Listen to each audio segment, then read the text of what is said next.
I definitely felt that this man baby is inhuman and could definitely hurt somebody.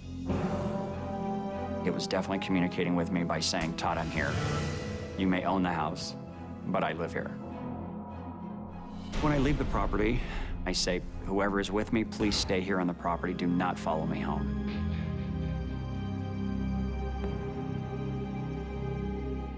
My ghost story started when I had a breath of air blown on the back of my neck at the Wolfe Manor. In 1995, I was looking for a location for a Halloween attraction in the Clovis, Fresno area. I ran across this location, and on the outside of the building, it said Clovis Convalescent Hospital. The house was built in the early 1920s, and soon after, Mrs. Townsend purchased the home to build it into the Clovis Sanitarium. So the mansion itself is the original Clovis Sanitarium. First of all, it's huge. The mansion is 8,000 square feet. It's 4 stories tall. It has a full basement and 3 stories up above. I was amazed, and I ended up purchasing the property and ran the Halloween attraction. Soon after, I myself started having experiences.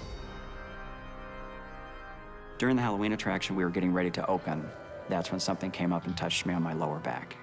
I asked the gentleman that I was talking to, who was just behind me, and he said, Todd, there's nobody behind you. And I said, come on, Chad, please tell me there was someone behind me. I turned around really quickly as well. I didn't see anyone. Another major incident that happened to me is I was decorating a wall. My back was towards the doors, and out of the corner of my eye, I saw something black standing in the doorway.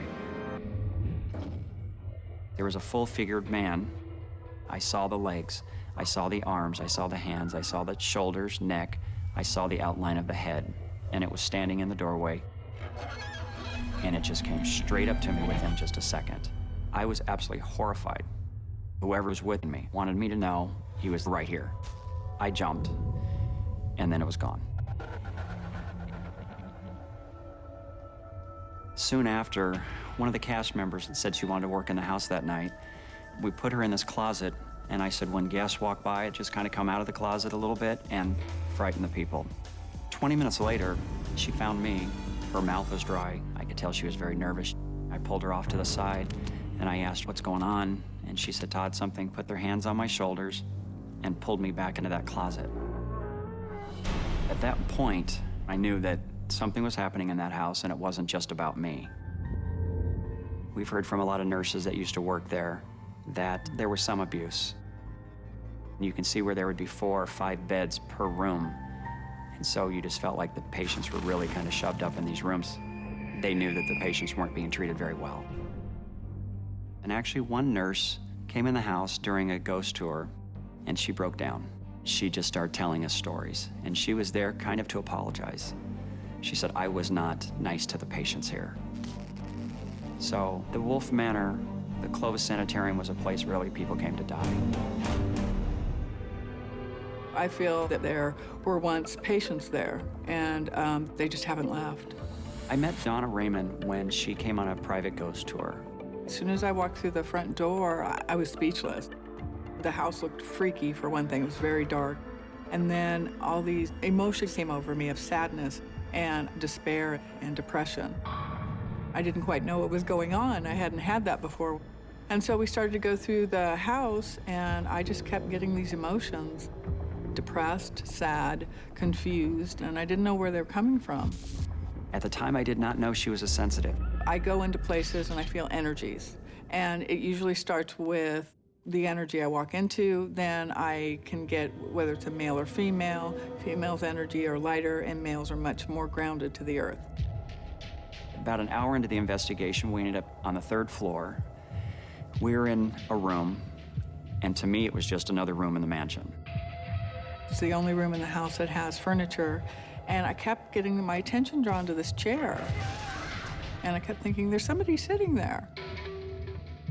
She said, Todd, for some reason, this entity that's in this room, it's a female, and she's right over there.